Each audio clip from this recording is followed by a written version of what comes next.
Hello बच्चों, let's read the question. The question says that in a lake operon, a repressor comprises. तो हमें प्रश्न में पूछा गया है कि जो लेक ओपेरन में रिप्रेसर होता है, जो कि रिप्रेस कर देता है ऑपरेटर पर जुड़ करके ट्रांसक्रिप्शन को, वो किससे, उसमें क्या शामिल होता है, वो क्या होता है। तो इसमें चार ऑप्शन दिए गए। ए दे रखा है डीएनए, बी दे रखा है आरएनए, सी दे रखा है प्रोटीन, डी दे रखा है लैक्टोज। तो हम देखते हैं कि जो लेकोपेरोन होता है उसमें शुरुआत में कौन होता है, रेगुलेटरी जीन होती है, फिर होता है प्रोमोटर जीन, फिर कौन सा होता है ऑपरेटर जीन, फिर आगे चल के जो है ट्रांसक्रिप्शन के लिए साइट्स होती हैं और स्ट्रक्चरल जीन होती है।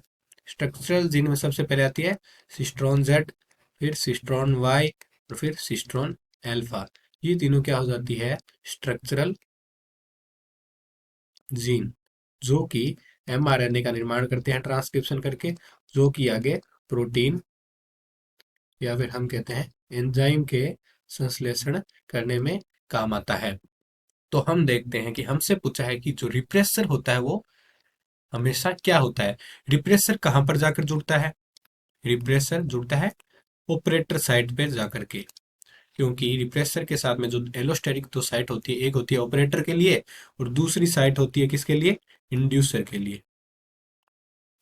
अब हम बताते हैं कि जो रिप्रेसर होता है वो होता है एक प्रोटीन, सदैव एक लेकोपेरोन में रिप्रेसर एक प्रोटीन होता है या फिर प्रोटीन का बना। और इस रिप्रेसर प्रोटीन का निर्माण कौन करता है, रेगुलेटर जीन।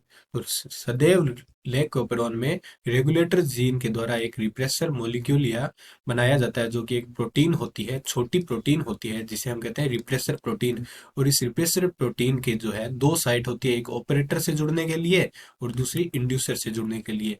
अब अगर यह रिप्रेसर ऑपरेटर से जुड़ जा करके इससे रिप्रेस कर देती है, स्विच ऑफ कर देती है, तो आगे ट्रांसक्रिप्शन नहीं होता। ट्रांसक्रिप्शन नहीं होता क्योंकि यह आरएनए पॉलीमरेज के लिए साइट को छोड़ेगी नहीं, उसके लिए बाइंडिंग के लिए साइट ही नहीं होगी ऑपरेटर पर, क्योंकि पहले ही रिप्रेसर जुड़ चुका है। अब इस रिप्रेसर को हटाने के लिए क्या होता है कि एक इंड्यूसर आता है जो रिप्रेसर की साइट पर जुड़ता है, दूसरी साइट पर, जिससे रिप्रेसर की आगे वाली जो साइट होती है वो बदल जाती है और यह आगे ऑपरेटर से नहीं जुड़ पाती, जिससे आरएनए पॉलीमरेज ऑपरेटर से जुड़ करके आके ट्रांसक्रिप्शन को सुचारू रूप से चला। तो हमसे पूछा है कि रिप्रेसर कंप्राइजेज, रिप्रेसर किससे बना होता है या रिप्रेसर क्या होता है। तो वो होता है प्रोटीन का मोलिक्यूल, मॉलिक्यूल होता है जो कि रेगुलेटरी जीन के द्वारा बनाया जाता है।